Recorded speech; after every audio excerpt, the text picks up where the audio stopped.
Assalamualaikum warahmatullahi wabarakatuh. Alhamdulillahirabbil alamin wal 'aqibatu lil muttaqin wala 'udwana illa 'alal zalimin. Asyhadu an la ilaha illallah wahdahu la syarikalah wa asyhadu anna Muhammadan 'abduhu wa rasuluh. Allahumma shalli wa sallim ala sayyidina Muhammadin wa ala alihi wa ashabihi ajma'in. Ya ayyuhalladzina amanu taqullaha haqqa tuqatih wa la tamutunna illa wa antum muslimun. Ya ayyuhalladzina amanu taqullaha wa qulu qawlan sadida yuslih lakum a'malakum wa yaghfir lakum dzunubakum wa may yuti'illaha wa rasulahu faqad faza fawzan 'azima. Shadaqallahul azim wa sadaqa rasulun nabiyul habibul karim wa nahnu ala dzalika minasyahidin walhamdulillahirabbil alamin. Hadirin pemirsa yang dirahmati Allah Subhanahu wa taala, ada satu nasihat yang harus kita persiapkan sebelum kita akan bertemu dengan Allah Subhanahu wa taala, sehingga kita menggunakan dengan sebaik-baiknya nasihat tersebut. Nasihat tersebut tentunya adalah hadis yang disampaikan Rasulullah untuk kita semua sebagai umatnya. 14 abad silam Rasulullah menyampaikan hadis ini untuk kita agar kita merenung, agar kita bisa mengambil hikmah, pelajaran dari hadis tersebut. Apa kata Rasulullah? Rasulullah bersabda, qala Nabi sallallahu alaihi wasallam, la tazula qadama 'abdin yaumal qiyamati hatta yus'alu an arba'. Tidak akan bergeser kaki kita nanti di hari kiamat. La tazula qadama 'abdin, tidak akan bergeser kaki kita nanti di hari kiamat. Bahasa kitanya yang lebih sekarang bisa pahamnya, tidak akan bisa ngumpet, tidak akan bisa lari, tidak akan bisa menghindar di hari kiamat nanti ketika Allah bertanya kepada kita tentang suatu hal. Tentu pertanyaan itu disampaikan Rasulullah agar kita mempersiapkannya. Pertanyaan itu agar supaya kita bisa jawab, sehingga di saat kita hidup di dunia ini bisa kita menyiapkan diri kita dengan sebaik-baiknya untuk menjawab pertanyaan tersebut. Rasulullah menyampaikan, la tazula qadama 'abdin yaumal qiyamati hatta yus'alu an arba', sampai kita bisa menjawab 4 pertanyaan nanti di hari kiamat. Pertanyaan pertama adalah an jismihi fima ablah, jasad kita. Jasad kita yang mulai dari kepala sampai kaki kita ini akan ditanya an jismihi fima ablah. Jasad kita akan ditanya dari mulai kaki sampai kepala sampai kaki kita. Kemana dihabiskan jasad kita itu? An jismihi fima ablah. Tangan kita, mata kita, telinga kita, kaki kita, semuanya akan ditanya oleh Allah Subhanahu wa taala. Mulai dari kita setelah mendapatkan kewajiban untuk melakukan ibadah-ibadah pada Allah, saat itu dosa dan pahala sudah kita tanggung. Dan ketika kita santai, ketika kita tidak ingin menggunakan semua jasad kita ini dengan sebaik-baiknya, maka merugilah orang tersebut, karena tidak akan pernah kembali jasad kita yang sudah semakin rapuh, semakin tua, untuk kembali menjadi muda. Karena itu pergunakan waktu kita dengan sebaik-baiknya, terutama jasad kita ini, dengan banyak membaca Quran, dengan berzikir kepada Allah, dengan mengangkat tangan kita untuk bertakbir, melangkahkan kaki kita untuk masjid, dan lain sebagainya, dan lain sebagainya. Masih banyak lagi ibadah-ibadah yang lain yang berkaitan dengan jasad kita untuk mendapatkan pahala di sisi Allah Subhanahu wa taala. Jasad kita. Bahkan di surat Yasin sering kita baca itu, al-yauma nakhtimu ala afwahihim wa tukallimuna aydihim wa tashhadu arjuluhum bima kanu yaksibun. Pada hari itu nanti di hari kiamat ketika kita ditanya jasad, yang jawab bukan mulut kita tapi tangan kita. Al-yauma nakhtim, mulut kita semua dikunci. Wa tukallimuna aydihim, yang jawab adalah tangan kita. Wa tashhadu arjuluhum, yang menjadi saksi kaki kita. Jadi tangan kita berkata, kemudian kaki kita bersaksi. Untuk apa? Untuk jasad kita yang kita gunakan kemana saja selama ini. Anjismihi fima ablah. Pertanyaan itu harus kita jawab dari sekarang. Yang kedua, an umrihi fima afna. Umur kita, mau dikemanakan umur kita?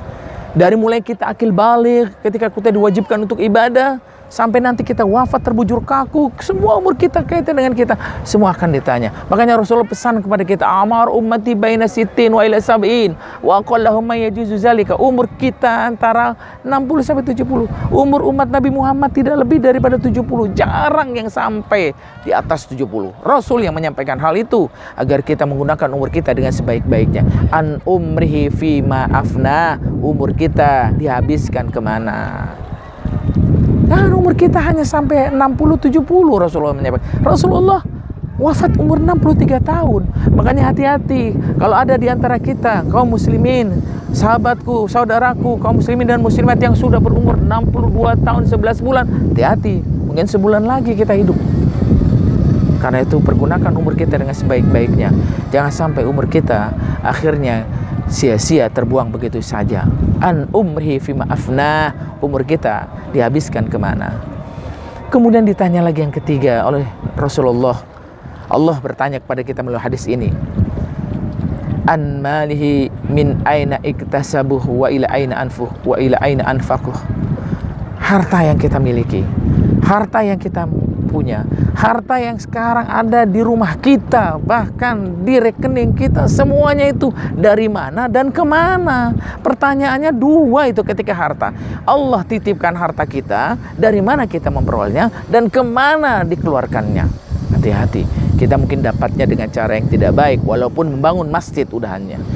Atau terbalik, kita mendapatkannya dengan cara yang baik, tapi setelah itu kita berfoya-foya, menghambur-hamburkan harta, berjudi, narkoba, dan lain sebagainya, mengakibatkan harta kita dari mana dan kemana. Pertanyaan itu harus kita jawab, tidak akan lepas, walaupun hanya sepeser, walaupun hanya 25 rupiah, saat itu uangnya sudah tidak berlaku di Indonesia, walaupun hanya 5 rupiah, tidak akan pernah lepas dari pertanyaan Allah ketika kita dapat dari mana dan kemana uang itu. Hadirin pemirsa yang dirahmati Allah Subhanahu wa taala, an malihi min aina iktasabu wa ila aina anfaqah. Dari mana dan kemana harta kita itu akan ketil. Makanya ada hadis Nabi, man nuqisha udziba, barang siapa yang nanti ditanya karena hartanya yang melimpah, pada hakikatnya sesungguhnya dia sedang diazab oleh Allah Subhanahu wa taala. Karena apa? Karena orang sudah masuk surga lebih dahulu, sementara pertanyaan dia karena hartanya banyak dan menggunakannya barangkali tidak baik, maka pertanyaan-pertanyaan itu akan membuat orang tersebut gemetar, bahkan akan pingsan dan juga akan dimasukkan ke dalam neraka, naudzubillah, karena harta didapatkannya dan mengeluarkannya dengan cara yang tidak benar. Dan yang terakhir adalah an ilmihi bima fa'ala. Kita dapat ilmu, mau dikemanakan ilmu kita? Apakah orang-orang di sana yang bodoh kita bohongi? Apakah orang-orang di sana yang bisa kita zolimi karena kita menjadi orang yang pandai dengan ilmu yang kita peroleh? Maka sesungguhnya, awas, hati-hati. Orang yang mempunyai ilmu yang besar, orang yang mempunyai ilmu yang banyak, belum tentu orang itu akan bahagia. Barangkali dengan ilmu yang tidak manfaat, dia bisa mencuri, dia bisa korupsi, dia bisa mengambil hak orang lain, dia menindas dan lain sebagainya. Karena kepintaran tidak menjamin orang tersebut bisa berbuat baik kalau tidak dilandasi dengan akhlakul karimah dan ketakwaan keimanan kepada Allah Subhanahu wa taala. Ilmu yang keempat, an ilmihi bima fa'ala, dikemanakan? Dijadikan ilmu yang bermanfaatkah atau dijadikan ilmu yang tidak bermanfaat? Akhirnya dia menindas, dia menzolimi, bahkan tidak jarang membunuh karena ilmu yang dia mendapatkan dengan cara untuk merugikan orang lain. Pemirsa yang dirahmati Allah Subhanahu wa taala, sekali lagi ini adalah merupakan salah satu bentuk nasihat yang disampaikan oleh Rasulullah kepada kita agar kita hati-hati untuk mempersiapkan jawaban tersebut nanti di hadapan Allah Subhanahu wa taala. Jasad kita pergunakan untuk ibadah kepada Allah. Umur kita jadikan umur kita untuk di akhir hayat kita menjadi Allahumma khtim lana bihusnil khatimah. Umurku akan diakhiri dengan kehidupan yang baik. Kemudian harta yang kita miliki, semoga Allah curahkan harta yang kita dapat dengan cara yang halal dan dikembalikan untuk belanja di jalan Allah dengan cara yang baik pula. Kemudian Kemudian yang terakhir dengan ilmu yang kita peroleh, seperti setelah kita belajar dari tingkat yang rendah SD, TK, kemudian SMP, SMA, perkuliahan dan lain seterusnya, kita peroleh ilmu yang baik, ilmu yang banyak, dan kita pergunakan dengan cara yang baik pula, bukan untuk dengan cara menzalimi, menyakiti, membunuh, bahkan membuat orang lain merugi dan juga membahayakan orang lain yang lainnya. Mudah-mudahan Allah Subhanahu wa taala menjadikan kita semua orang yang menggunakan jasad, harta, umur dan juga ilmu yang manfaat untuk manusia. Khairun nas anfa'uhum linnas. Manusia yang baik tentunya dengan semua yang diberikan Allah kepada kita, kita jadikan untuk bermanfaatnya untuk orang lain. Mari sama-sama tausiah ini kita akhiri dengan baca doa kafaratul majlis. Alhamdulillah, subhanakallahumma wa bihamdika asyhadu an la ilaha illa anta astaghfiruka wa atubu ilaik. Billahi taufiq wal hidayah. Assalamualaikum warahmatullahi wabarakatuh.